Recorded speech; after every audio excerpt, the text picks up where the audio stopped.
Boa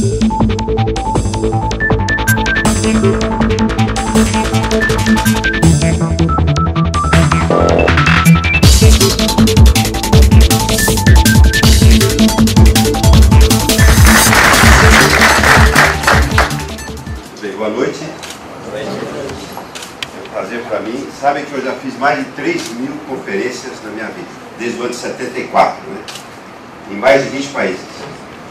Eu sou engenheiro químico, com especialização em tecnologia dos altos polímeros, dos típicos plásticos, imagina. Mas aí eu virei artista, porque eu atuo muito no design. Eu tenho uma empresa que foi fundada em 81, chamada Seragine Design e outras coisas, que depois eu explico. E constatei nos últimos tempos de que a definição de inovação tecnológica tem atrapalhado, e atrapalhou desde as políticas do governo, em termos de Sistema Nacional de Tecnologia, que incentiva muito os cientistas ou os acadêmicos, né, desenvolver teses, etc., para enriquecer o seu currículo, e não criar tanto conhecimento prático para a sociedade. E nasceu uma nova definição da tecnologia, não tecnológica, inovação do pensamento, que é essa que liberta as empresas e as pessoas. E é o que eu vou falar aqui também. Porque, sem dúvida, a inovação tecnológica é importante, só que ela não é mais a solução, principalmente no sentido competitivo. É incrível falar isso, porque a tecnologia não é a diferença. Qualquer um pode comprar a tecnologia. Vocês verão que nós estamos vivendo na era da criação. A diferença está na criação. Muito beijo nos PIBs dos países. Está chegando no Brasil com 17 anos de atraso. Eu acho incrível isso. Parece que a gente redescobre o mundo, mas a economia criativa, que é muito importante para nós e também para o design, porque eu milito na área há 43 anos, o que eu mais fiz na minha carreira foi, além de trabalhar em projetos, foi tentar vender a importância do design na sociedade. E é um problema mundial, não é só brasileiro. Então, olha, a primeira definição clara é de direito autoral. Quem cria uma música, quando eu desenho uma marca, eu sou o criador. A marca, como direito, me pertence. Eu negocio para uma empresa. Ou um engenheiro que numa indústria cria um processo e ele tem que assinar a patente, isso vai mudar, as empresas vão precisar valorizar mais. Hoje ele não tem consciência disso. Então é nesse sentido que eu acho que vai mudar a relação da criação das ideias. A patente, marcas registradas, que é o grande patrimônio das empresas, no fundo nós estamos falando do capital intelectual. Todo mundo fala, etc. Assim, esse é que vale. E a saída do Brasil. Ok, o próximo. Bom, o que está acontecendo então? É a criação da chamada classe criativa. Né? Que é um nome bonito, assim, mas é verdade. À medida que as pessoas passam a ter consciência disso, vai mudar o sistema mesmo de gestão do próprio país. E as oportunidades que vão nascer aqui, desde escola, já está nascendo em São Paulo um curso de universidade de gestão da economia criativa. Como incentivar os vários setores. Tem um filhote daqui, que inclusive vai ser, acho, a área que eu vou me dedicar muito no resto da minha vida, chama Cidades Criativas. Que é onde, vocês sabem, acontece tudo. A cidade criativa é que você potencializa a capacidade criativa das pessoas. E não é coisa de governo, não é da prefeitura. Né? É da iniciativa privada, é das associações comerciais, dos líderes da universidade. Porque o que acontece? A geração de empregos, até vendo o perfil do Brasil e de vários países que não vão ter força para competir com o custo chinês, vai ter que investir mesmo na criação de negócios, de ideias, de empreendedorismo, que é a outra expressão que se usa, para ter saída para todo mundo. O próximo. Bom, aí, o que aconteceu? Sabe que quando começou na Austrália, em 94, por isso que fazem 17 anos que começou a se olhar a criação de riqueza vindo fora daquelas 4 áreas. Começou com a chamada indústria cultural. Por exemplo, sabe que hoje a Inglaterra ganha mais dinheiro na música do que na indústria? Porque a indústria, a cadeia inteira da música é da indústria criativa. Independente de ter fabricação ou eventos, isso é a gênese, está na criação da autoria da música. Como os vários setores que eu vou mostrar aqui. Muito bem. E começou então com a definição da indústria da cultura. Depois a criatividade ampliou-se, e a Inglaterra, 10 anos atrás, definiu um programa que se transformou assim no programa nacional, porque a Inglaterra entendeu o que o Brasil está começando agora a discutir, que é essa questão de entender que a indústria criativa vai substituir a indústria. E aí criou uma expressão que ela é diferente, né? Chama indústria criativa, que é diferente da economia criativa, que é muito genérica. Muito bem, o próximo. E aqui está, olha, esses são os setores, inclusive esta é a classificação da Inglaterra. Pode mudar um pouquinho em outros países, mas se vocês olharem aqui, olha os setores: arquitetura, software, inteligência, né, criação, gastronomia, os chefes quando criam receitas, isso tem autoria. Editorial, publicação de livros, publicidade, artes cênicas, teatro, né, o design, videogames, enfim, moda. Inclusive o Brasil maior, quais setores que foram escolhidos? Indústria automobilística, onde o design hoje é a diferença. Não é mais os componentes. O que faz uma pessoa escolher um carro hoje? Que qualidade ninguém vai ter dúvida. É design.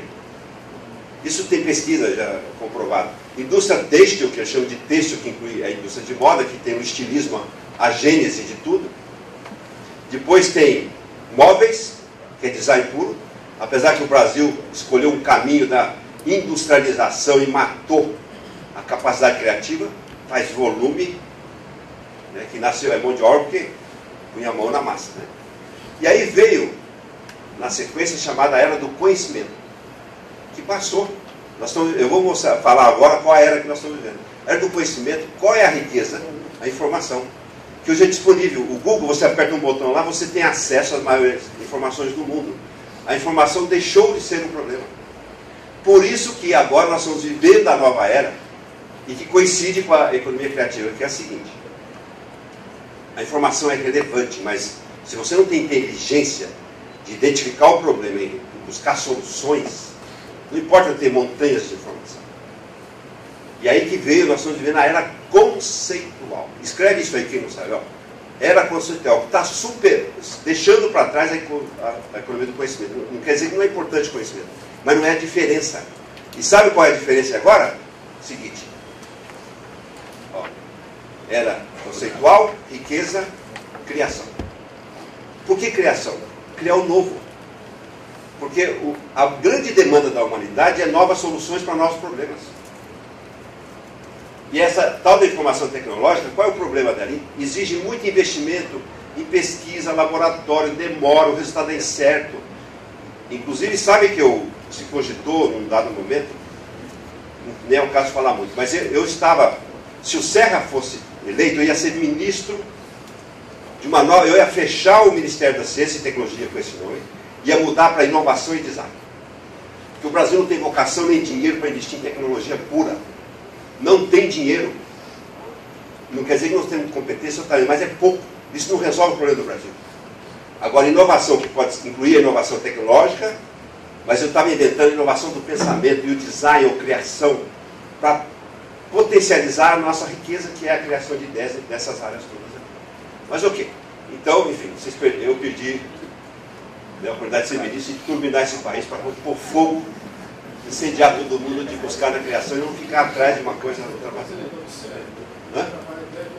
Tá vendo? Eu estou falando de campanha política aqui, né? Se for, mas é uma pena, porque é o seguinte, é um atraso, olha. Eu sou um cidadão brasileiro, estou interessado em proteger o nosso interesse. E é incrível, tanto é que, olha, eu já fiz mais de 15 mil projetos. Já enjoei. Né?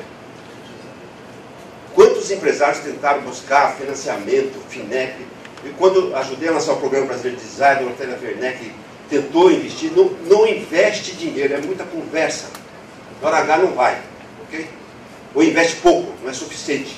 Lógico, a pequena e média empresa, que é importante para o Brasil, eu me dedico muito a ela. Eu sou conferencista do Sebrae há 15 anos, eu costumo fazer palestras para assim, 500 pequenos empresários do Brasil afora. Que é importante é a base, mas só que o Brasil tem outra guerra. Isso aqui é a base, mas é o seguinte: como é que faz para continuar crescendo, mudando o próprio perfil competitivo do Brasil, que a gente está perdendo o jogo. Né? Ok, o próximo. Bom, e aí, sabe, olha, quando houve a virada do século, eu fiz essa conferência mais de 100 vezes, que eu dizia que o século XXI era o século do design. Só que o curioso é que as razões que eu defendia, por que, na ocasião, o design ia ser a grande ferramenta do futuro, é que eu dizia que o design era mais importante que a tecnologia. Já era esse meu discurso. Porque a tecnologia não é a diferença, você compra ela, não é exclusiva da sua empresa. A criação é, a marca você cria única. E tanto é que, por exemplo, por que a Apple S fascina? Porque ninguém faz o que ela faz. A Samsung lança 200 produtos por ano. A Apple lança um por ano e faz fila para comprar. E não faz. A Apple mudou todo o padrão de conceito de desenvolvimento de produto, estratégia de mercado, propaganda. O Steve Jobs inventava um produto da cabeça dele, punha todo mundo para correr, lançava num prazo inédito, ia naquelas conferências, anunciava o produto, chegou, 30 segundos depois, a internet, 2 bilhões e meio de pessoas no mundo sabiam que o produto já nasceu, e quando abria a venda, fazia fila. Não tem mais propaganda, não tem pesquisa de mercado, tem inteligência, tem coragem e competência de fazer as coisas acontecerem. Por isso que o caminho novo é esse, é criação, é ousadia. Naturalmente que não é para tudo, né? O dia a dia, as pessoas precisam sobreviver, atender as demandas básicas, mas como posição ou de um país ou de um setor, precisa ter essa agressividade, essa inteligência. E eu vou mostrar para vocês, uma empresa brasileira, que tinha essa dificuldade de fechar a fábrica. Eu cheguei lá e disse, faz assim, e bum! Vocês vão ver, vocês vão ficar nervosos aqui. Inclusive embalagem. Eu vou dar alguns exemplos de embalagem.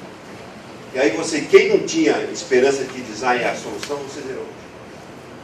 E é triste, eu acho isso triste, porque como demora para o empresário aprender isso. Eu já estou cansado aqui, esgoelando, né, fazendo esse discurso há 40 anos.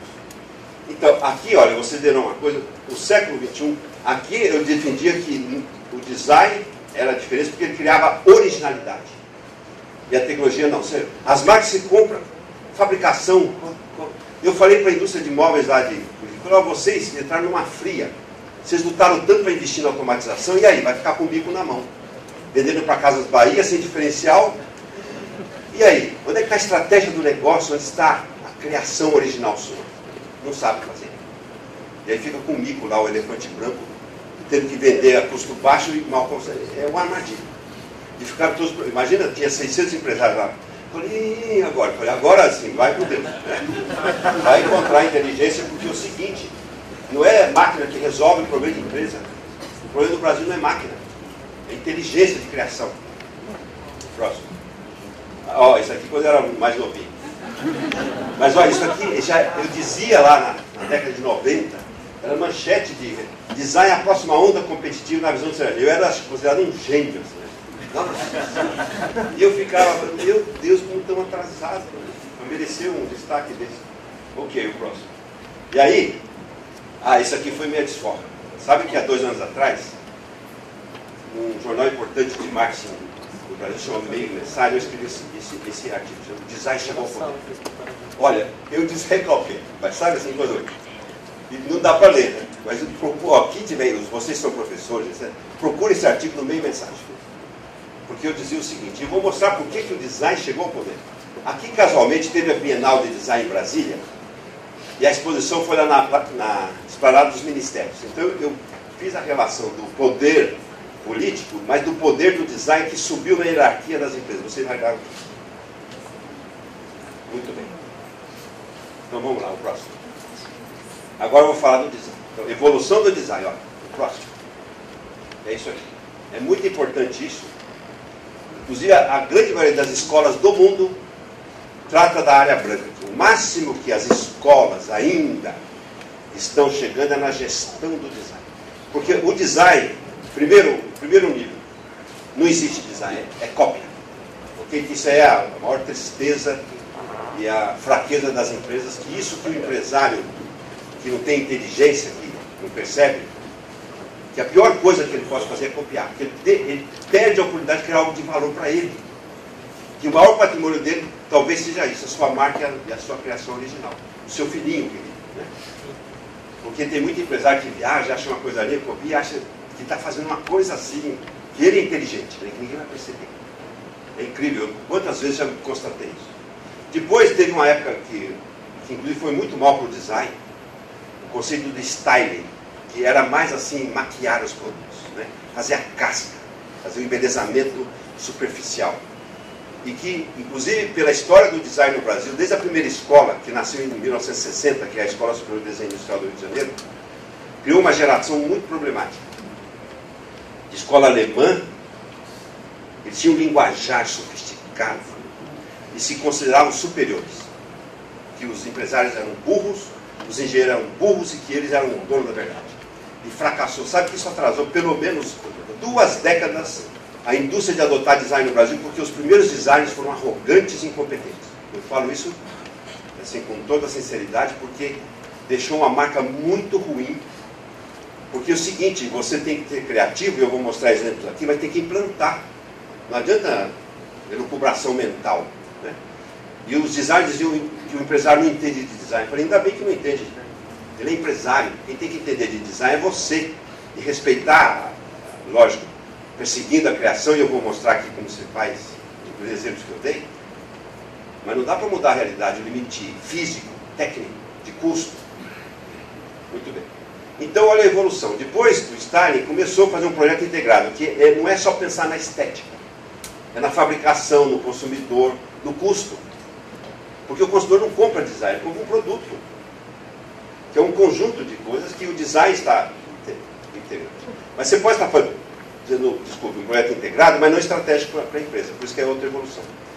E, voltando aqui, o máximo que as empresas chegam é a gestão do design como função, inclusive gerencial, de não só integrar as áreas, mas vender para a auto-administração a importância do design para o negócio dela.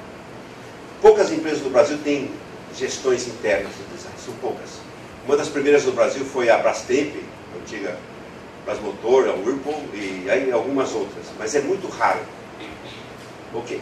E aí o que aconteceu? Inclusive foi uma agência de design chamada IDEO que começou esse movimento. Eu vou mostrar agora na sequência. Que esse andar de cima aqui, ó. O design evoluiu e olha onde chegou. A Apple é isso aqui, empresa focada no design. O design senta no poder, ele senta lá para discutir o futuro do negócio, que produto lançar. Porque sabe qual é o problema aqui?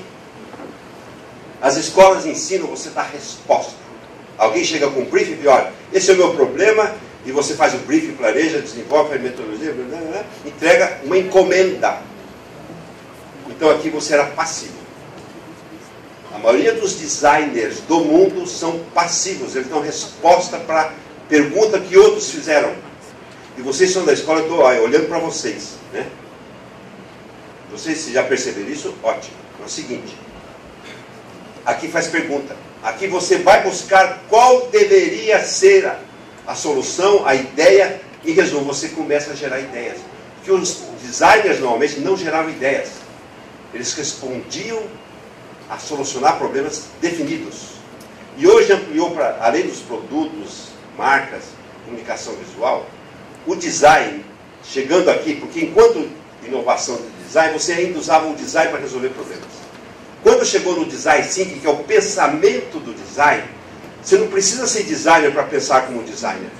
E aí não tem mais limites à solução dos problemas. Coisa de educação, saúde, abastecimento de água. Os novos designers, ou até como se define hoje, os design thinkers, os pensadores do design, que é esse novo profissional, é um solucionador de problemas da humanidade.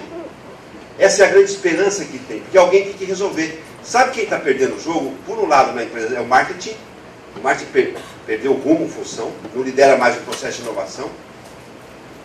Os cientistas estão dormindo nas torres de marfim, porque eles pensam nas soluções para eles. Eles não têm a conexão com o consumidor.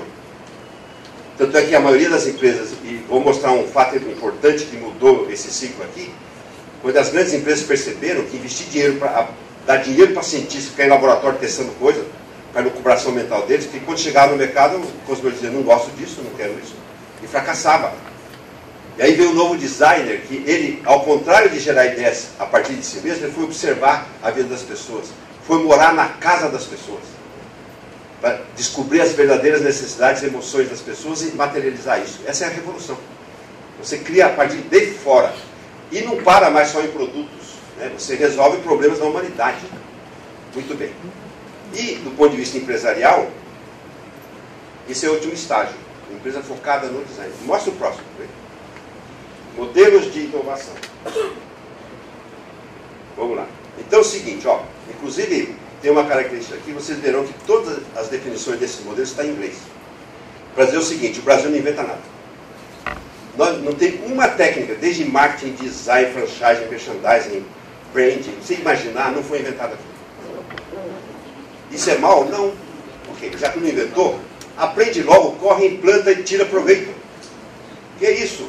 Não adianta ficar chorando. Porque todas essas técnicas, é incrível, eu inclusive sou professor da aula delas, eu dou aula de tudo isso.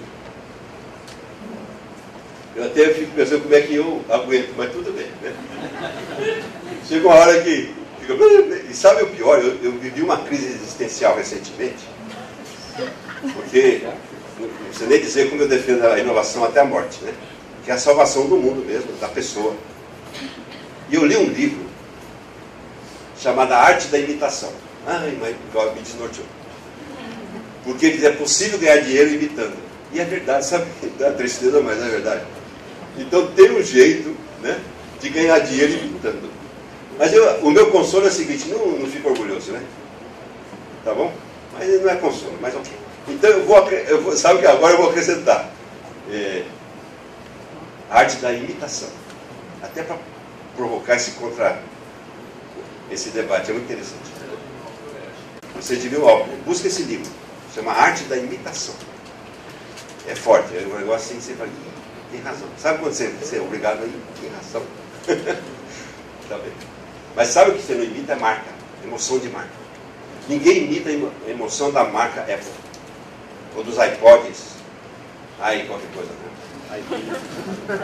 Inclusive, sabe que após a morte do Steve Jobs, um brasileiro muito inteligente escreveu lá naqueles e-mails de programa de rádio, dizendo que o Steve Jobs, além dos a série, né, começou com qual que foi o primeiro? iPod, iPhone, iPad,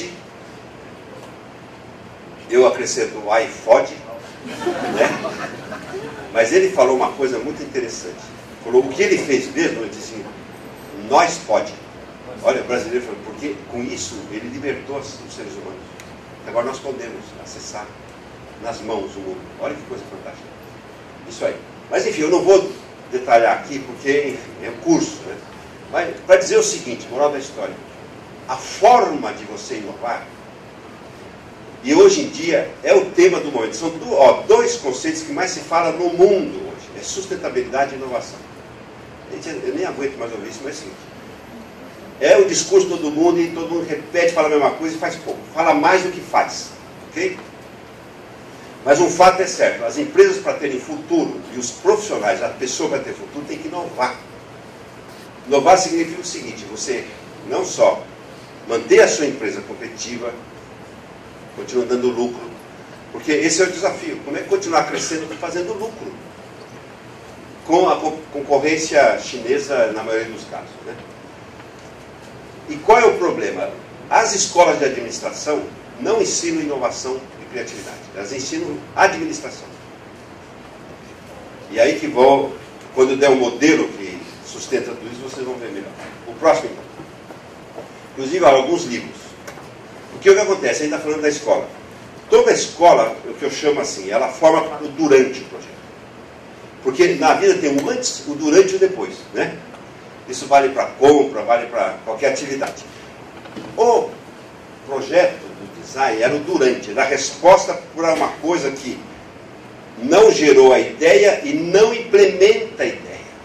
E aí que veio a novidade. Ó. Na fase do antes, o design thinking, que introduziu a inovação do pensamento e da observação, onde o designer passou a ser um criador de ideias, que isso não era típico.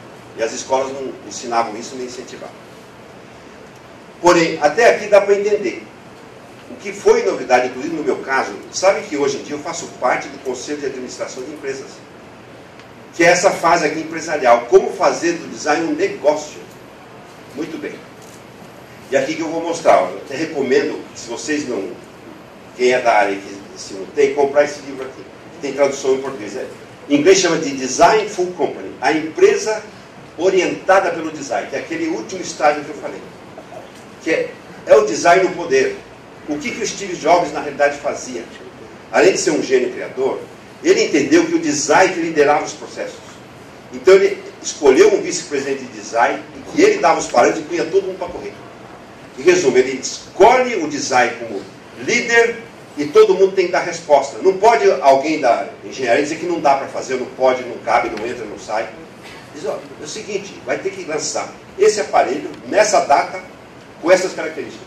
E põe o mundo de cabeça para baixo para fazer isso acontecer. Isso que é empresa focada no design. Não é como a maioria diz, não dá para fazer porque nós não temos processo, nós não temos... Isso não existe. E empresa que não entender isso vai ficar fazendo o que pode, não o que precisa. O tal, mudança de verbo, né? Vai ser tão profundo. É o que explica por que ele é o que é. E todo mundo sonha em ter o Steve Jobs na sua empresa, mas é o seguinte, não consegue, porque fica lá explicando por que não dá para fazer as coisas. Que no nosso caso, é a nossa tradição e blá blá blá, fica assim. Então fica com o seu caso aí que vai embora. E olha aqui, ó, não volta aqui que é importante. Além daquele livro que faz a ficha cair, olha interessante aqui, ó. Construindo a estratégia do design. Inclusive eu dou aula dessa disciplina também. E usando o design para encontrar objetivos de negócio. Isso que é interessante. Só que não é o design tradicional. E por causa disso nasceu um novo padrão de escola que eu lancei esse curso em São Paulo no Instituto Europeu de Design. Chama Gestão da Inovação através do Design, que desenvolve, tem 4 disciplinas. Tem criatividade, o processo do design thinking, a aula que eu dou é a empresa focada no design, desenvolvendo estratégia de negócio, e depois gerenciamento de empresa criativa. Isso é o novo padrão de escola. Porque aí estão os novos líderes para mudar os setores e transformar as empresas. E não ficar só fazendo desenho dando resposta conhecida. Isso é suado que o empresário não entende mesmo isso, não valoriza e na hora H não corre risco, não aguenta. Porque eu falo, inclusive, para minha equipe, para vários designers. Os designers dizem que o empresário não entende design. Só que é o seguinte, não age no bolso dele. Porque lança um produto no mercado e fracassa. Quem paga a conta? É o designer que fica lá com um discurso teórico. Isso não é sério. Né? Então, essa visão, porque quem corre risco é dono. Funcionário não corre risco. Ok? Bom, o próximo. Empresa focada no design. O que é empresa focada no design? Ó, o próximo. É importante o seguinte, cultura de inovação continuada através da colaboração com o criativo. Isso é muito importante, porque é o seguinte, antes pensava-se que para ser criador, criativo, inovador, tinha que ser um gênio. Que foi herança dos cientistas, dos laboratórios, ou mesmo na área de publicidade, os criativos, eles eram idolatrados, porque eles pareciam que eram, assim, uma classe especial de pessoas na humanidade. Eles tinham o dom de criar assim, a solução dos problemas da humanidade. Né? E isso atrapalhou as empresas. Por que isso? A criação está dentro de todo indivíduo. Então, as empresas hoje que são bem-sucedidas, lógico que tem que ter liderança, mas eu vou dar um exemplo, por exemplo, no Brasil, inclusive da sua área, da área de embalagem, você conhece a Brasilata? Muito bem. Eu conheci essa empresa, ela fabrica latas. E lata é uma coisa velha, arcaica, desde o tempo do Napoleão Bonaparte. Né? E o que aconteceu? Ele, há uns 15 anos, começou um processo de inovação que se transformou, inclusive, há uns 3 anos, e ganhou o prêmio da revista Exame, da empresa mais inovadora no Brasil. Coisa simples. O que ele fez? Primeiro, ele tem 800 funcionários. Ele registrou na carteira de cada funcionário a seguinte função: inventor. Inclusive a moça do café era inventora. Ok? Inventava mesmo. Per capita. Cada funcionário ano passado gerou 111 ideias. Porque inovação, isso que era outro equívoco. Quando se pensava em inovação, todo mundo achava que tinha que ter uma grande ideia, de um grande produto, uma grande coisa, não sei o quê, e nunca acha e fica paralisado. Essa teoria nova, todo mundo é criativo. Ok? Colaboração criativa. Você tem que organizar o esforço, estimula dar ideias, premia e não para nunca mais. De vez em quando vai ter uma grande ideia, legal. Mas assim, não fica parado. A Toyota é a empresa que mais ideias desenvolveu e implementou no mundo. Mais de 20 milhões de ideias a Toyota já implementou. Não é à toa que ela teve um problema de imagem, etc. Mas ela se transformou na maior indústria do mundo, vencendo os americanos. A partir do quê? De ideias que, inclusive a teoria dela é o seguinte: muitas pequenas ideias que ninguém consegue copiar, porque você não acha. Porque quando a ideia é grande, você copia. As pequenininhas você não vê. Onde é que está? Não viu. Daí já foi. Né? E olha que são coisas tão simples. Né? Então isso aí, ó, instituir um processo de gestão de inovação criativa do pensamento, que eu vou mostrar as áreas, e não só a tecnológica, que isso é um atraso. Porque tecnológico, uma vez ou outra, você resolve um problema lá, vai ter que investir em equipamento, mas encrenca lá. Né? Aqui não. Porque todo ser humano é criativo. E sabe uma coisa mais genial? É grátis. Porque toda ideia vem do cérebro, não custa pensar. Fala, vamos pensar, começa a pensar e gera ideia. Não custa, olha. E tenho consciência disso. A maior riqueza que Deus deu para o ser humano é só a capacidade de criar. E tem uma tristeza, porque inclusive eu estou começando um programa com o Kaká, um jogador de futebol, eu estou fazendo a marca pessoal do Kaká. E eu vendi para ele uma ideia que ele comprou. Ele gosta muito de criança. Vai nascer um programa chamado Criar e Brincar com o Kaká. Porque tem uma estatística que diz o seguinte: até os 5 anos de idade, todas as crianças são brilhantemente criativas. 98% das crianças são espontâneas criativas. À medida que a idade passa, aumenta. Depois dos 20, 25, vai invertendo.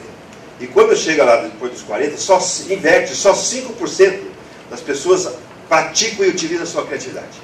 A grande maioria acha que não é criativo, e causado por quê? Por educação, pela família, pela sociedade, pelo chefe, pela empresa. Isso é um crime. Então eu estou também imbuído, esse é outro movimento que eu espero agitar no Brasil, além da cidade criativa, é estimular as pessoas a acreditarem em si, na sua capacidade criativa. Porque isso é a maior riqueza sua e é isso que vai ajudar o país. E a maioria é atrofiado, acha que não é criativo, que é uma idiotice isso. Mas isso é consequência do problema de educação da vida. Inclusive, sabe que na Alemanha tem uma pesquisa, eu sempre conto isso, que é o trágico cômico, né?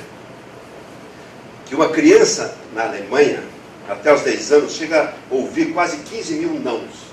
Porque a mãe alemã não fala só um nai, fala nai, nai, nai, nai, nai. Coitadinho, nunca mais recupera, imagina. Nai, nai, nai, não posso mais. E o não fecha as portas, você não acredita. Então, gerar ideias é espontâneo, é um ato natural. Então, olha, o processo de inovação tem 3 etapas em qualquer área que se pensar no mundo. Inclusive a tecnologia. Você tem a área de gerar ideias, avaliar as ideias, com critério, e implementar as ideias.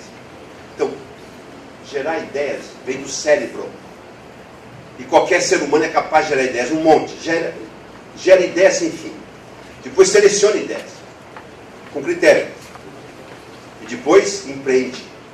Então, na minha teoria, a criatividade gera ideias, qualquer um pode fazer. Inovação viabiliza ideias com critério. E empreendedorismo transforma ideias em negócio. Só que aqui tem que ter risco. Tem que ter empresário que põe o dele na reta e o dinheiro. E gerencia o sucesso. Porque inovação só é inovação se agrega valor e se é sucesso. Não adianta lançar e fracassar. Isso não é inovação, é fracassação. Eu até inventei essa palavra. Então, é isso que faz o mundo girar. E depende mesmo do líder. Aquele que realmente tem coragem. E ao mesmo tempo o seguinte, o branding, que é hoje talvez o modelo de gestão mais importante das empresas, que eu também há 16 anos estou lutando para vender nas escolas. O branding é o processo de gestão da marca, criar valor de marca. Através do design, que era o caso que eu estava dizendo aqui. Porque eu estava analisando a evolução do design. Né? Mas o branding é uma técnica muito maior que só do design. Gestão de cadeia de suprimentos e de experiência do consumidor. Olha, isso aqui também é importante. Na minha visão, são os 3 cargos que as empresas precisam ter. Gestão de marca, gestão de inovação e gestão de experiência do consumidor. O que é isso? Aos poucos está terminando a diferença dos produtos ou dos serviços. Todo mundo vende igual, a mesma coisa, tem o mesmo equipamento. E aí? Onde é que estará o novo campo de diferenciação? No caso do consumidor, é a experiência do consumidor. É o que a Apple fez. A Apple não lançou um novo aparelhinho, ela lançou um portal de você acessar música. Isso que a Nokia e a Motorola demorou para entender. Porque todo mundo lançou um aparelho. Não foi isso que a Apple lançou. Chama portal de experiência. Você entra no mundo. Mudou o negócio da música no mundo. Como é que você tem acesso, você escolhe, você paga. Diferente de comprar um CD, que você gosta de uma música e fica com aquela trolha o resto da vida. Então é o seguinte, repensou o negócio como inteligência.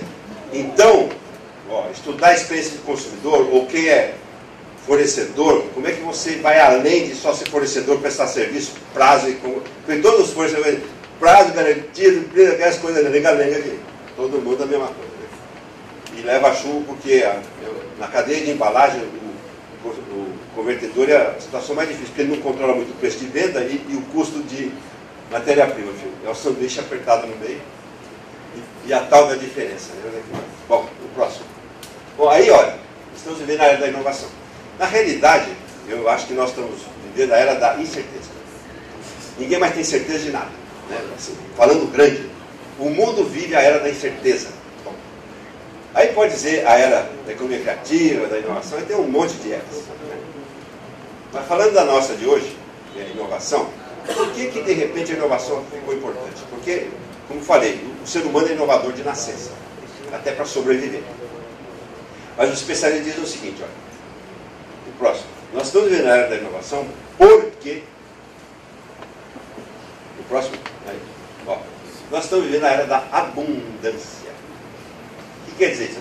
Abundância é o seguinte, sobra produtos, sobra serviços, sobra fornecedor. E quando sobra, o preço baixa. E quando o preço baixa, se você não tem diferencial, você dançou. Ok? Isso acontece em tudo, desde a indústria automobilística, desde a Mercedes-Benz que perde venda porque não sei o quê. Em resumo, ninguém mais se salva, a não ser os produtos de luxo. Sabe o único setor que escapa da competição? E o preço de venda não tem nada a ver com o custo, são as grifes. Porque, por exemplo, um jeans, qualquer jeans do mundo, entre o pano e a confecção não passa de $15. Isso é um estudo que eu vi. Então, qualquer fabricar um. Por que a Diesel vende por 3 mil um jeans e a comprada na feira custa 20, 30? Por causa da marca, a tal da grife. Okay? Então, a grife agrega um valor que não tem preço. Então, esse mundo da grife, né, inclusive, isso vale para profissionais liberais, para design, para arquiteto, quando assim, buy, né? Isso que você agrega valor, que não tem preço. E ao mesmo tempo, por que todo mundo tem que correr atrás? Tem que correr atrás hoje do prejuízo. A China, no caso, a Ásia, agora a próxima da fila é a Índia, porque aí só fala da China, mas a Índia também está na fila. Porque é muito simples, a China tem 1 bilhão e 300 milhões de pessoas, 300 milhões já trabalhando nessas condições escravas, que eles sabem, 100 milhões esperando o outro morrer, porque já está ali na boca, né? E tem, portanto, mais 900 milhões em um dia. Para dizer o seguinte, é um processo que não vai acabar. Inclusive, eu vi uma declaração do presidente da China dizendo o seguinte, sente aqui no meu lugar, olha para um país com 1 bilhão e 300 milhões de pessoas que precisam comer e sobreviver, se eu vou, assim, devagar, com jeito, não vai. Tem que ser no tranco mesmo. Eu vou usar as armas que eu tenho. Então isso, a gente não pode se iludir achando que um dia vai piorar. Não vai melhorar isso. Isso eu só falo da China, porque pensa agora na Índia com 1 bilhão e 100 milhões, mesma coisa. E o Brasil tem 180, indo para 190 milhões, e ficamos discutindo, inclusive eu acho que tem uma fraqueza na estratégia do governo, né? É que eles não me chamaram lá, porque eu falo, né? Eu falo, turma, vamos acordar. Essa história do incentivo fiscal, nós estamos dando um tiro no pé. Porque, enfim, é uma guerra perdida. É tão evidente isso. Tá bom. O próximo. Outra coisa, todo mercado tem uma matriz, né? Porque sempre tem um inovador, que lançou o primeiro, aí tem. O que mais tem no mundo é imitação, é imitador. Tem a penca dos imitadores. Vou dar um exemplo simples. Coca-Cola. Foi Coca-Cola, 120 anos atrás, que inventou o sabor cola, o refrigerante. Aí veio a Pepsi, que tem também quase 100 anos. O que acontece com a Pepsi até hoje? Ela vende menos e mais barato. Só isso. Quem é líder, quem correu o risco e se deu certo, vira o rei. Essa é a diferença. Inclusive, quando eu trabalho com empresa, eu faço a primeira pergunta. Olha, você é imitador ou inovador? Se é imitação, já começa a vir, é azedo. Aí Cópia não é comigo. Eu não aceito, é verdade. Eu não entro na conversa. Aí o que eu faço? Eu tento ver se a pessoa acorda e aí vai com tudo. Porque não pode. A empresa perde a oportunidade de criar, talvez a única coisa que resta para ela. A sua cara, né, o seu valor, a sua identidade, dizendo assim, até mais. Né? Muito bem, mas tem imitação, não tem jeito. Aí vai um monte de coisa. O próximo. Então, o que é inovação? Isso aqui para mim, a inovação light. Isso aqui é a anti-inovação tecnológica. Porque tecnológica é investimento em ciência, tecnologia, processo, aquela bengalenga lá que demora tempo e demora. Né? Com todo respeito, eu também pratico, sou engenheiro e é importante. Só que é o seguinte, não é a solução, porque é isso. Demora. Precisa achar. A inovação do pensamento, que é criar ideias de valor, é aqui, agora, amanhã, em qualquer área. Implementar sucesso. É importante duas coisas. Ideia de valor. O que é ideia de valor? Você ganha mais dinheiro, o consumidor atribui valor e paga. Isso que é valor. Implementar com sucesso. Não adianta lançar, porque isso é lançamento e não é sucesso. Porque a gestão do sucesso, que é a grande incerteza de qualquer negócio. Não tem no mundo técnica nenhuma, nem pesquisa, que garante, antes do lançamento, que um produto vai dar certo quando lança. Por isso que eu também admirava mais o Steve Jobs. Ele apostava na ideia de corpo e alma e ia com tudo. Ele também fracassou, errou muito. Só que nos últimos tempos ele acertou mais que errou. E fez olha, em pouco mais de 25 anos, a empresa mais valiosa do mundo. Vocês lembram há 2 meses atrás, quando teve aquela crise do Tesouro Americano? A Apple tinha em caixa mais dinheiro que o Tesouro Americano. Tinha 476 bilhões de dólares em caixa. Como é que pode uma empresa que vende aparelhinho ter 470 bilhões? Isso é PIB de país. Olha a capacidade de realização do cérebro humano, que teve esse dom de inventar produto e com todo. Né? E todo mundo fica ainda tentando descobrir qual que é o segredo. Tá certo, o próximo. E não tem fábrica. Lembrou bem, não tem fábrica.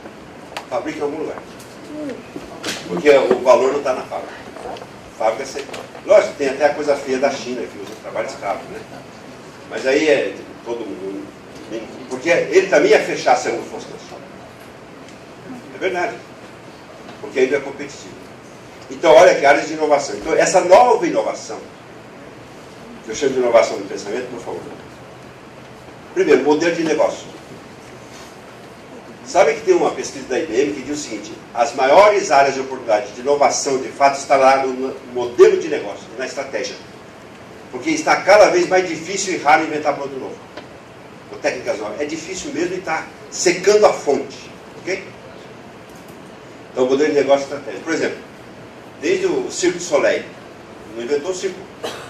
No ano passado faturou 900 milhões fazendo um novo espetáculo que é circo. A Starbucks, que é a maior rede de venda de cafeteria do mundo, café, não inventou café, nem a cafeteria. O que é esse modelo de negócio? Ok? E tem uma lista. Você começa a ver como a Dell, quando ela cresceu e chegou a ser a maior indústria de computador e PC do mundo, ela não fez um computador melhor.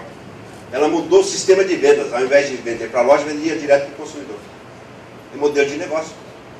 Então, encontrar soluções desses novos itens é que está a maior demanda daqui para frente. Que é muito difícil, e se afirma isso, que tecnologia sempre vai existir, processo também para melhorar. Isso aqui você geralmente faz para melhorar, reduzir custo, evitar desperdício e resolver problema. Porque raramente, olha, os grandes dinheiros para investir, assim, tecnologia pura, que começa novas moléculas, novos chips, biotecnologia, é coisa muito grande. Um laboratório farmacêutico para desenvolver uma nova molécula de um medicamento investe em 10 bilhões de dólares, leva uns 15 anos. E quando lança, aí vem os genéricos, os alternativos, enfim. Sabe que muitos laboratórios estão desistindo de investir porque eles não têm mais segurança de que uma vez chegando no sucesso vão proteger muito. Não dá tempo de recuperar o investimento. Por isso que é uma área muito difícil. É um dinheiro grande e incerto. Enfim, os japoneses, inclusive, da indústria eletrônica, Sabe que teve um ano lá que eles, a cada acho, 16 segundos, vinha uma pequena inovação. Então você lançava uma coisa, outro copiava, melhorava e correndo atrás do rabo e nunca alcançava. Aí a Federação das Indústrias chamou todos os fabricantes e falou, vamos fazer o seguinte, vamos fazer um consórcio de todos. Cada um faz uma caixinha, e nós vamos fazer ao mesmo tempo inovação para todo mundo. Porque aí ninguém mais perde dinheiro e não fica essa agonia de ficar copiando o próximo. Fica assim. Você vai ter que buscar uma inteligência na marca, na relação consumidor, no marketing. É outra coisa. Esquece essa história de ficar, você ficar vendo botãozinho para lá, para cá, função, e que não usa. Incrível, porque a gente sabe que quando a gente compra esses aparelhinhos, você não usa 1%. E vem assim uma bíblia para você estudar como é que é. Filha, tem um horror aqui, jogo fora. A minha filha, pai, você precisa ler, foi mais nem morto. Eu só quero saber quando é que liga, desliga e como é que faz, não sei o quê. Mas assim, isso é mentalidade de engenheiro. O engenheiro gosta de fazer manual, explicar. E fica lá elucubrando como é que cria, demora. Mas só assim, aperta o botãozinho e ouve a música, né? Isso que o Steve Jobs fez. E não a música, você vai longe. Não complica, né? A Motorola inventou o celular, ele está fechando, vendeu. Porque é empresa de engenheiro. Engenheiro, sem dúvida, tem valor, mas é o seguinte, não é para conectar-se com o consumidor, com a emoção. Isso que o designer está ganhando espaço, porque ele interpreta a emoção da pessoa. E implementa as ideias. E simplifica. Né? Ok, o próximo. E aí que tal? É a minha tese, né? O que está na base da inovação do design. O pensamento científico, que é causa e efeito, né, explicar os fenômenos, ter leis, isso aí é racional. É importante, mas eu já falei aqui, isso aqui tem limite e não é a solução da humanidade. A grande maioria dos problemas da humanidade virão do pensamento, do hoje, aqui e agora, envolvendo as pessoas. Né? O próximo. Inclusive eu estou tentando definir tem technology, agora design knowledge, né? Business design, enfim, eu gosto de inventar essas coisas. O próximo. Inclusive em português, tecnologia, eu estou lançando designologia. Se é para fazer científico, então eu vou fazer a ciência do design. Ok? Design de negócio. Ok, o próximo. Eu gosto design innovation, inovação do design. Enfim, porque é uma nova ciência, se é que pode dizer assim. Porque o design não é só intuitivo, criativo. Além de ter método, e qual é o segredo, não só do design? Para você realmente resolver coisas, você tem que entender qual é o problema. Para mim, a coisa mais importante em tudo que eu estou falando é o seguinte: você entende um problema e busca a solução. Porque muita gente pergunta, de onde vem a criatividade? É uma coisa divina, você acorda de noite. Não, você tem que ter um problema para resolver. Então, você já deve ter ouvido essa expressão que definir bem o problema já é metade da solução. E é verdade, olha, não tem coisa mais importante no processo de inovação que entender que problema tem que resolver. Por que nasceu o Google? Porque tinha um problema para buscar dados. Por que nasceu o Facebook? Porque tinha um problema de relacionamento e de se comunicar com as namoradas. Mas é o seguinte, tudo tem um propósito. É uma resposta para um problema. Então, identificar o problema e buscar uma solução, é isso que movimenta o mundo.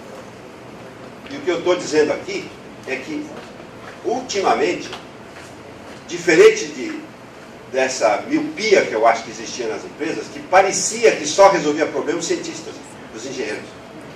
Tinha que ficar lá nos laboratórios, gênios, eles que têm a capacidade de identificar e resolver problemas. Não, qualquer ser humano, a empresa, pode resolver esse problema. Tem vários casos, quando vocês leem a literatura, de sacadas de pessoas simples, por que não faz isso? Né? Um privilégio de qualquer ser humano. Não precisa nem estudar em escola.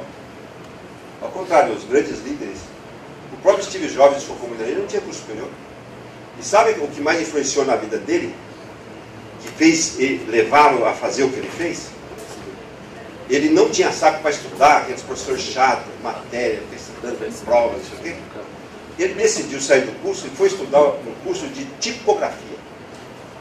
Como desenhar letras. E aí, ele começou a pensar, será que dá para fazer em computador? Tanto é que a computação gráfica, os ícones, ele que inventou.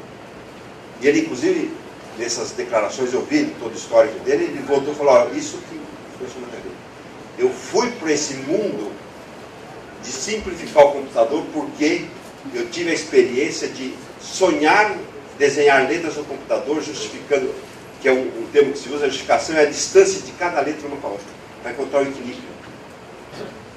E ele buscou processo para fazer isso. E olha só, ele desviou a rota dele de estudo e criou essa maravilha, que é a interação fácil. Porque qual é o conceito da Apple? Simplicidade. Que depois acrescentou estética. Porque o que a Apple é hoje? É simples e bonito. Não é legal isso? E famoso, porque agora é simples, bonito e famoso. Porque você até pode comprar um aparelho até melhor, mas não é Apple. Essa é a diferença. O objeto do desejo é isso. É criar valor simbólico. Isso poucos conseguem fazer. Ok? O próximo. Bom, quanto tempo eu tenho? 5 minutos, você vai levar vaia aqui. 15? Então tá bem. Então eu falo 15 minutos, desliga da tomada e onde parar, parou. Tá bem? Só que eu vou dizer para vocês, eu nunca na minha vida consegui terminar uma conferência. Nenhum do mundo. E a maioria reclama porque não parou antes. Mas tá bom. Ok? Mas vocês vão dizer, dependendo do que ela falou, se vocês quiserem que continue, eu continuo até morrer. Não é problema meu. Então, assim, a menos que tenha compromisso, não sei, vai fechar o prédio, porque às vezes, não, tem que fechar o prédio, então fecha. E tem aí um... Que horas são para falar isso? 8h30, tá assim, mas pode sair de casa. Bom, então, olha, alguns alunos. Essa história do design thinking, do pensamento design, teve esse momento de glória, que foi no Fórum Econômico Mundial de 2006, foi em fevereiro de 2006, que naquele ano, o tema daquele evento me chamou a atenção, porque eu falei, nossa, aquele povo lá que vai fazer economia, de criação, inovação, design, deve ter algum engano. Né? E não tinha engano. Sabe a moral da história aqui? Que os grandes líderes empresariais chegaram à seguinte conclusão, falaram, olha, povo, esses modelos tradicionais de gestão, planejamento estratégico, serviços ao cliente, qualidade total, isso aí já foi. Se a gente fizer muito bem feito isso, e todo mundo já está fazendo, o máximo que nós vamos conseguir é manter o negócio. Está funcionando. Só que crescimento e construção de futuro depende de novas ideias e novos líderes, de novas competências. E com isso, teve uma revolução na gestão e nas escolas. Justamente para preparar esse novo profissional. Porque os MBAs da vida, que é Business Administration, falam do passado. Sistematiza, faz estratégia, controla. Isso é manter. Agora, para frente precisa desse novo líder. E nasceu uma escola, que é essa, a que eu fiz em São Paulo, é miniatura dela, que eu tentei estudar na escola que chama The School de Stanford. Só que eles não aceitam aluno que não seja da própria universidade, eles não aceitam aluno de fora. Mas eu estudei muito e fiz um modelo simplificado para começar, porque eu ficava angustiado, eu tenho que começar a fazer isso no Brasil. E agora eu estou negociando com uma grande escola, vou lançar a Escola do Futuro. Eu vou assim, desabafar. Porque não pode, eu não inventei isso, eu sou honesto, eu não inventei nada disso, mas ver isso aí e não fazer nada. Fica discutindo uma coisa que não enxerga. A mesma coisa da China. Quantos empresários morreram aí porque ficavam achando que o governo ia proteger um dia, com incentivo, proteção, e não entendeu, porque é difícil mesmo.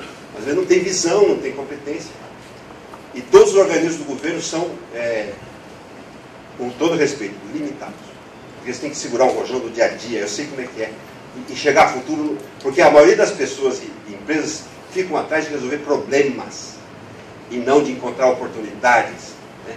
Isso é o que mata isso. O próximo. Então, nasceu o Design Thinking, vai passando rápido, que eu não enfoco inovação baseado no consumidor. Você vai lá no consumidor, não é no laboratório. O próximo. O que é Design Thinking? É a disciplina que usa os métodos e a sensibilidade dos designers para solucionar problemas, qualquer problema. Não precisa ser designer para pensar como designer. Né? Qualidade dos designers, isso é importante. Ele é otimismo. Os exemplos que eu vou dar mostram isso aqui. Os engenheiros são formados, treinados para explicar por que não dá para fazer as coisas. Ok? Assim, não entra, não sai, não... E eu sou engenheiro também. Tem hora que eu preciso pôr o chapéu do engenheiro. Turma, é o seguinte, tem que implantar, tá bom? Mas só que a diferença é que no processo de inovação você tem que acreditar que vai ter solução. Eu vou mostrar exemplos aqui. E eu vou dizer para vocês, a maioria dos sucessos da minha carreira, que são centenas, teve esse limite que não dava e depois deu. Aí, assim, até gemer. Até gemer e vai. E precisava ir. E não ficava lá explicando não sei o quê. É isso aí. Eu já fiz muito cliente gemer. Vai. Senão não faz. Okay? Aí gosta de restrições, corre risco, questiona tudo e foca nas ideias, não nas pessoas. O próximo. E quem inventou isso foi essa empresa de design chamada IDEO. Ela que inventou o mouse, por exemplo, da época. E sabe o que impressionou as grandes empresas, os clientes deles? Falando, você precisa nos ensinar esse seu processo. Hoje eles são maiores consultores de inovação do mundo e não só criadores de produtos. Porque as grandes empresas pagam a equipe deles para desenvolver o processo de inovação na equipe da empresa. No Brasil, por exemplo, quem está contratando eles, eu estou até acompanhando um pouco, o Itaú contratou a IDEO para criar um sistema e uma gestão de inovação em todos os níveis da organização. É coisa maravilhosa. Ok, o próximo. Um exemplo simples de geração de ideias. Por exemplo, uma ideia como essa não nasceria no laboratório. O que aconteceu aqui? Então, uma das especialidades desse design thinking é o designer se especializar na observação. Ele vira um pesquisador de observar comportamentos, identificar ideias e problemas. Então, nesse caso, um designer foi acompanhar um motorista para ver se surgiu alguma ideia para resolver no carro. E eles saíram de manhã e pararam lá no lugar para tomar café. E compraram um café, e vê onde o motorista colocou o café. Passou num buraco, viu o que aconteceu? Esquentou o pinguela lá quase. Né? E quase morreu mesmo, quase teve um acidente. E o designer falou, pô, por que não faz um suporte para pôr o copo aqui, que é mais simples, não é isso? Muito bem. Então, eu tenho uma outra apresentação, tem mais de 100 exemplos desse tipo. Você observa lá e resolve. Não é em laboratório. Tá bom? O próximo. E aí, ó, Design Thinking, Harvard Business assumiu isso para criar produtos, serviços, processos e até a estratégia dele. De um jeito novo é preciso começar a pensar como design. Isso é sério e não é coisa de designer isso. É um novo design. Né? O próximo. Não, vamos em frente, eu vou pular. Aqui, ó, Procter & Gamble foi a primeira empresa que adotou esse método. Mostra o que ela fez. Quer ver o que a Procter & Gamble fez? Essa empresa fatura 82 bilhões de dólares. O próximo. Criou esse cargo, a Claudia Gottschalk, vice-presidente de Design, de Inovação e Estratégia. Ela se reporta ao presidente mundial da empresa, manda mais que o marketing. Porque eles chegaram à conclusão que marketing não tem competência para criar produtos. Ela cria os produtos, e aí você vai comercializar. Você vai promover, ver preço, estratégia. É uma mudança profunda de gestão. E a Apple e a Coca-Cola passou a ser o cargo mais disputado hoje nos Estados Unidos, as empresas de vanguarda, buscar um vice-presidente de design, inovação, esse que eu estou falando aqui. O próximo. E essa é a Disco. Quem não conhece, abre o site de-school, que ensina o design thinking. Eu tenho uma réplica dessa escola em São Paulo, no Instituto Europeu de Design. O próximo. Vou dar 2 exemplos e depois 2 embalagens e encerro a questão. Tá bom? Só que vai passar de 15 minutos. Como é que faz? Tá bom. Então tá, ó, brinquedos bandeirantes. Inclusive um monte de plástico aqui. Até para eu escolhi por causa disso também. Seguinte, Brinquedos Bandeirantes, uma empresa brasileira, tem quase 60 anos.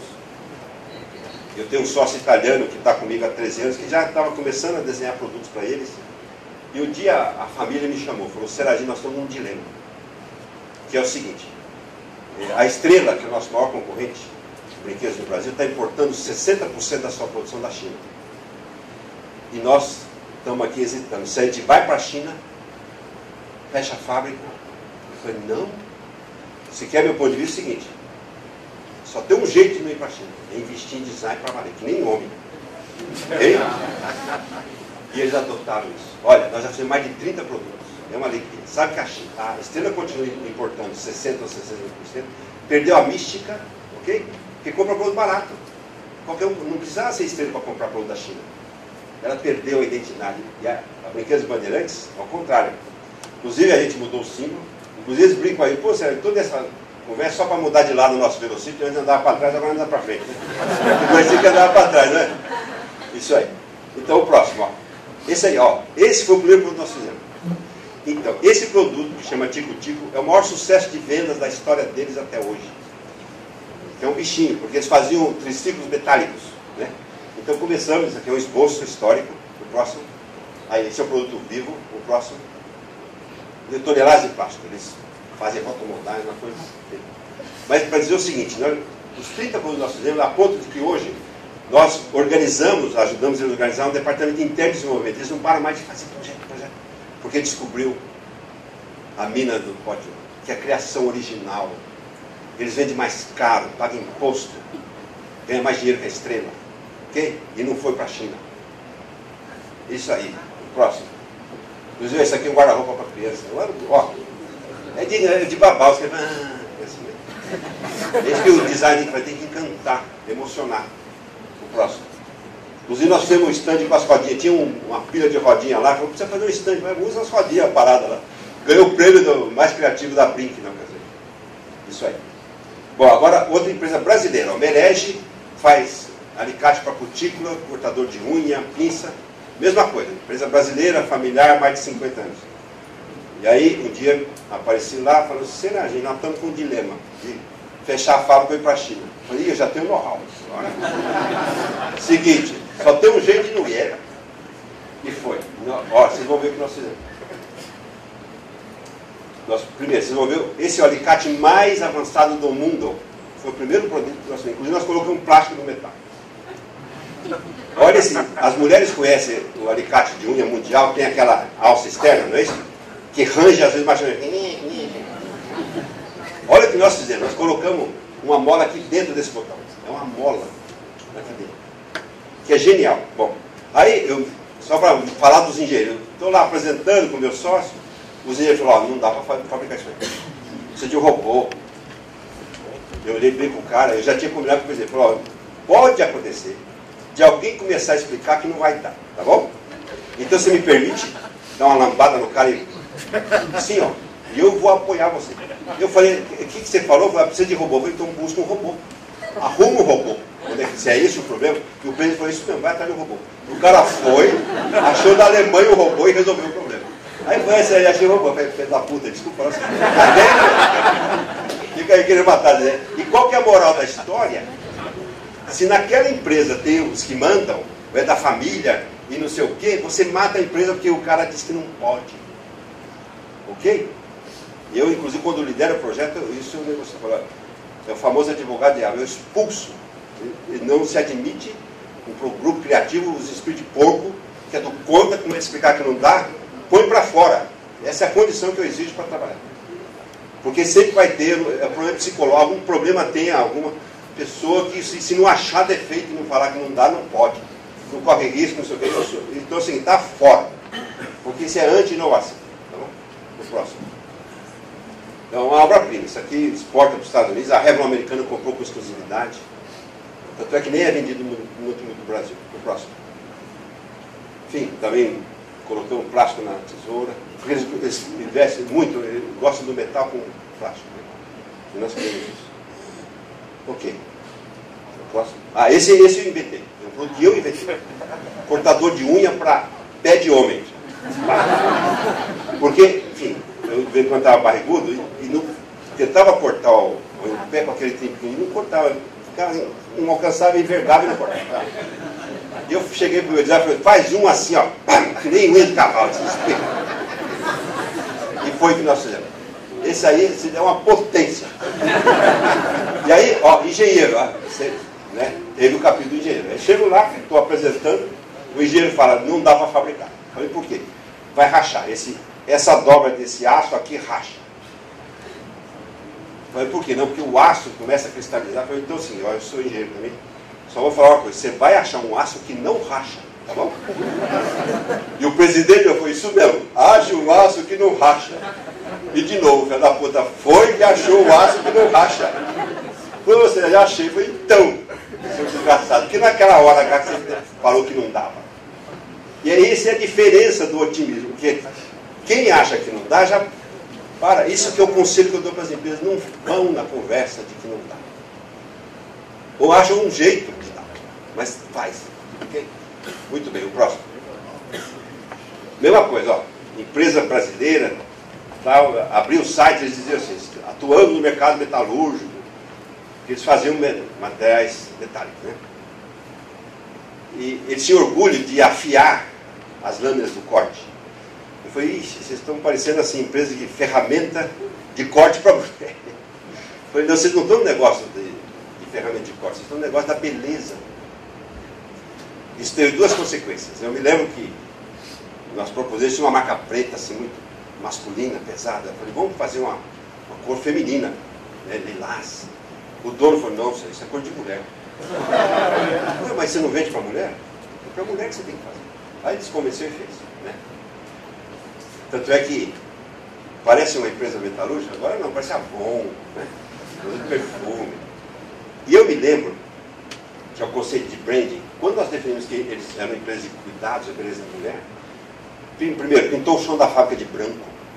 Começamos a dar aula de estética para os funcionários. Nas paredes agora fotos de mulheres lindas. Então mudou o ambiente. As pessoas agora sorriem, né? Trabalham para a mulher.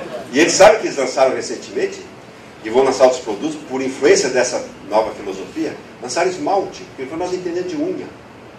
E não vai parar mais. Você vê, ó, expandir a empresa através de uma ideia inspiradora. E não custa nada.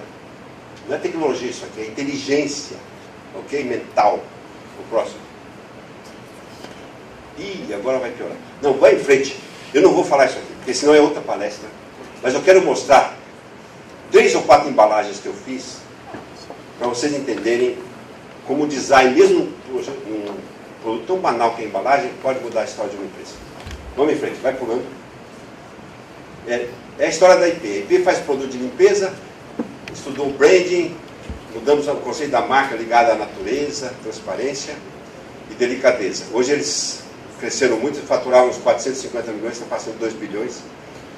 E começou com um produto que eu fiz aqui. Vamos em frente. Tinha essa marca, que podia ser marca de qualquer coisa, de transportadora, e nós criamos um conceito.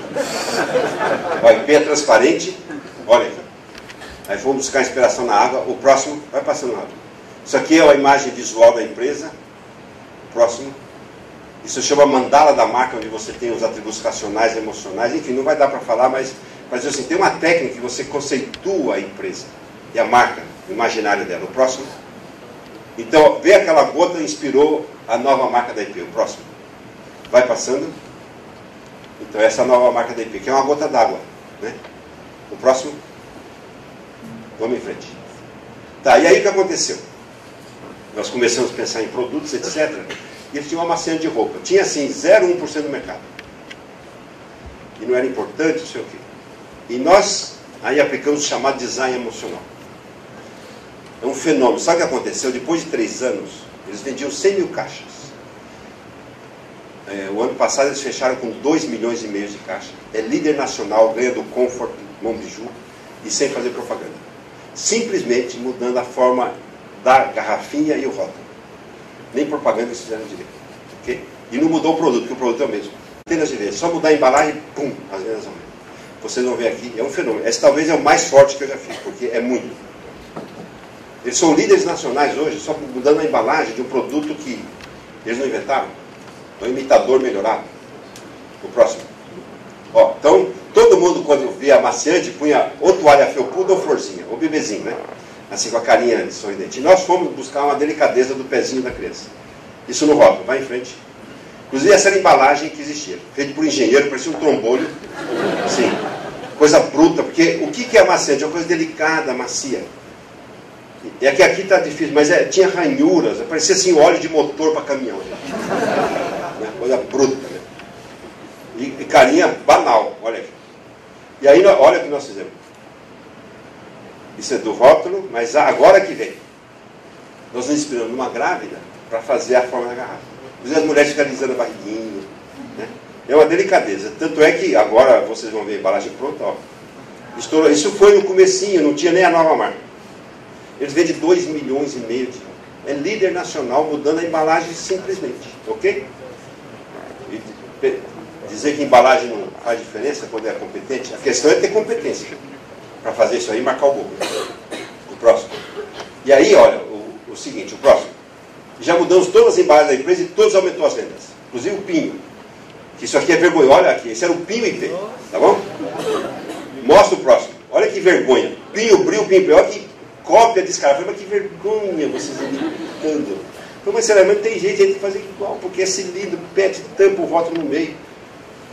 E quando nós propusemos a mudança, falou, só que é o seguinte, você tem que usar a mesma pré-forma, mesma altura, mesmo diâmetro, você só tem embaixo e em cima para mudar, mas 15%, né? E aí nós fomos naqueles 15% fazer a mudança.